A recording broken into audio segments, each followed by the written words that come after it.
So yeah, in Greece, exploring sexuality as a teenager, it's a bit cryptic still, I would say. I discovered my sexuality really, really early, meaning I don't know, before 6. And I didn't know exactly at this point what it was, right? So I just knew that okay, this feels good, and I knew that I wanted to marry the teacher I had in the kindergarten. Was at this point I think I was like, I don't know, 4. I had a cousin actually who explained everything to me still very early. So since then I kind of knew, right? But being a teenager always gets on with experimenting. And I think their internet helped a lot because I had access to like a lot of things that I wouldn't have access before, right? And without me wanting it, I got exposed to other stuff, right? I don't know, like homosexual stuff, or you know, like you go online and you see these kind of things. I had easy access to this even without me knowing. And then you start thinking, right, what else do I like, or what I like more specifically. I guess I remember like I was thinking at some point like if I see a lot of homosexual porn, wouldn't then I like it, or how does it work? You know, is it because I see it that I like it, or because it's in you, right? So I wanted to know. Then eventually I discovered that I didn't like it, but it was something that it was something that I wanted to find out. Yeah, there was not guidance. I don't know. My father at some point he just told me how like use condoms when you do it, but that was it. So everything I learned it basically either by porn by then or by doing it, right? And I guess it's not something super rocket science, I guess, right? You're like programmed to know where to put this, to put everything, right? So especially if it's heterosexual sex, family really affects the preferences you have. Like my mother, for example, she's a bit chubby. So I always was more susceptible to chubby girls than other people, and in some situations I would even find it a turn on. My first girlfriend she was chubby. I knew that what the society said is a beauty thing. It wasn't this, right?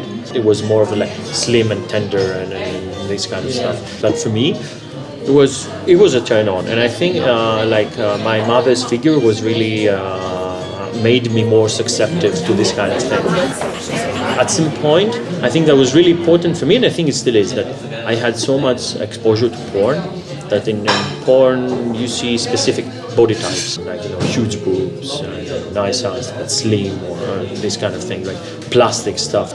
For me, that always was a bit, didn't arouse me to see that because I saw that all the time on the internet. And I think it's a thing because also today, you go into Instagram and you see the same kind of body type or this like semi-nudity all the time, and it doesn't arouse you anymore because you're used to this kind of signals. But there's a studies that say that poor people prefer big breasts, while rich people prefer asses.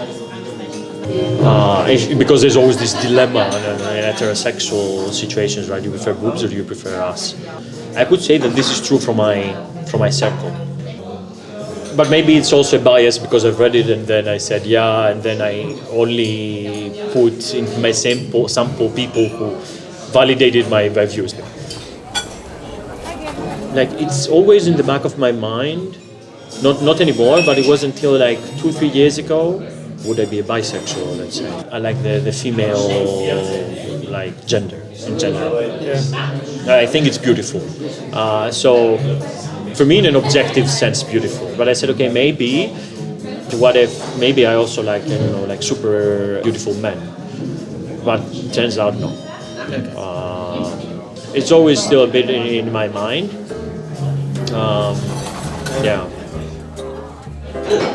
my first girlfriend, she was really suppressive and really jealous. If I didn't answer the phone, she would call me 40 times until I answered the phone.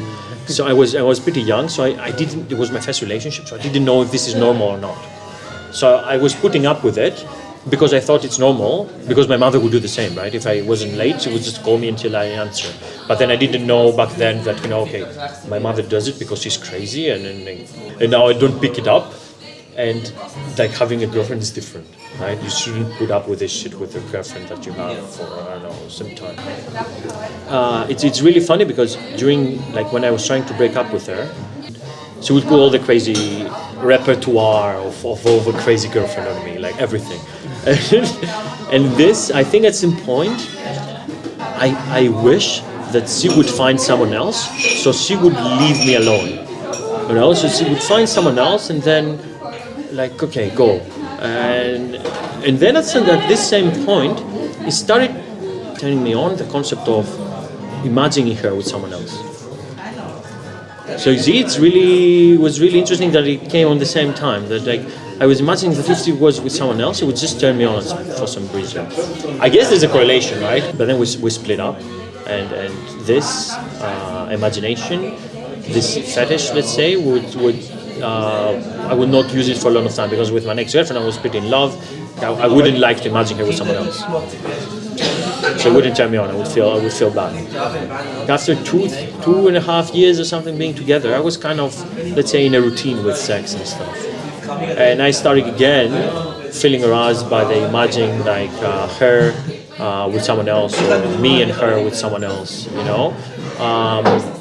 So this came back to me. I never talked about it with her because I knew she wasn't really open to this stuff. But it stayed with me. And then we also broke up. And then I found the other girl was together for like a year or something. And when we started dating, she told me later on that, let's say, she was really considered herself to be a slut. And so on the one hand, she was, let's say, feeling bad that she did like sex with a lot of people because it was supposed to be like slut shaming or something. On the other hand, this would make her feel nice because she would feel wanted. It really triggered the point that I had from before, right? There was something that would really turn me on. I just liked it, and then I started thinking, okay, why do I like it? And then I started searching. I started to think, and there was even some people, like some articles, who considered that to be the PhD fetish. This article said that people who are more intelligent tend to have this kind of openness in their relationship. Also, it was a bit of a masochistic tendency, I say. How you, as a man, feel inferior since someone else is like doing this to something that you consider as yours. But on the same time, I think it's masochistic and sadistic, because if I'm insecure about the girl, if I think that the girl doesn't like me so much, or if I don't trust her, then it doesn't arouse me anymore. I'm just jealous. So because I think it's a substitute. But the moment I realize that there's a trust and that I know that she likes me, then I feel more comfortable giving away control. And for me, the past 2 years, let's say, it was all about, like, the girls I've met, they were all seeking to get control. And it's a chance for me to indirectly give out control, because it's a new thing, right? Instead of always being, the macho man and chokes and all slaps and all this stuff, you give away some power. And then I met a woman here in Switzerland. She was 36 years old, and they would really explored with her ex-husband. So we met once or twice, we had sex once or twice, but she was really telling me how they progressed in their marriage, that they had stale relationship, and then she was thinking, okay, but I want something more, and she proposed it to him. They went to swing clubs, and how did this turn out? Like, this whole story already turned me on back then, and then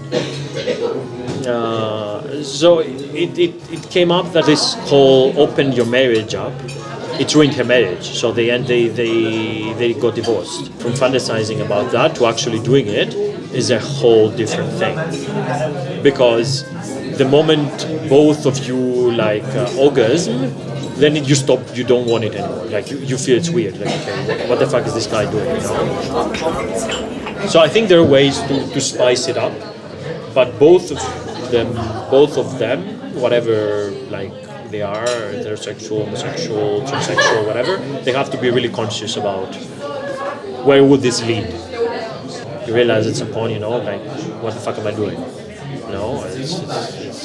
It's ridiculous.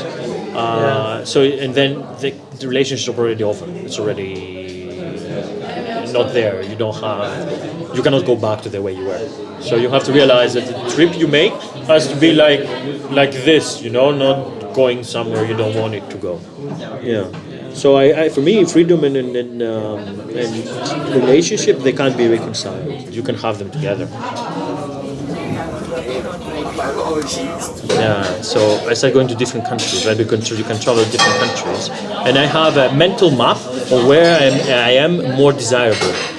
So I know that in specific countries, I would get almost any girl I want. In some other countries, I would have no much at all. And then how also interesting for me is how girls like to be treated, like to talk, and how you approach different girls from different countries or different areas. In which countries you were more desirable? Russia, for example. It's the top. Then Balkans. Then I would say Southeast Asia a bit. Basically, those have significantly better results. Huge part of my relationship was through texting. So I learned how to do all these things that you have to do in a relationship through texting, like to have fights through texting, how to say good stuff through texting, how to have sexting, how to ask things, how to resolve things, and then because I had this skill set when I was since 16, I continued doing it. If we go out, us two, and we find girls, right, with another friends, there's always this friend who is like the player, who knows how to talk, what to say, how to say it, what to make the girls laugh, blah blah blah, and then how to close the deal, let's say. There's always this kind of guy. It exists everywhere, right? But when you move to a virtual place, you have to have this again, but in a completely different skill set. You have to know how to do it, because for example, me in the beginning when I started being single, I didn't know how to talk to girls. I didn't know. I was like, I didn't know. But then you start developing it and being better, and it's the same thing. But one who is good in one thing, it's probably not automatically good on the other thing too. So in a virtual dating scene, you have to have the virtual charm.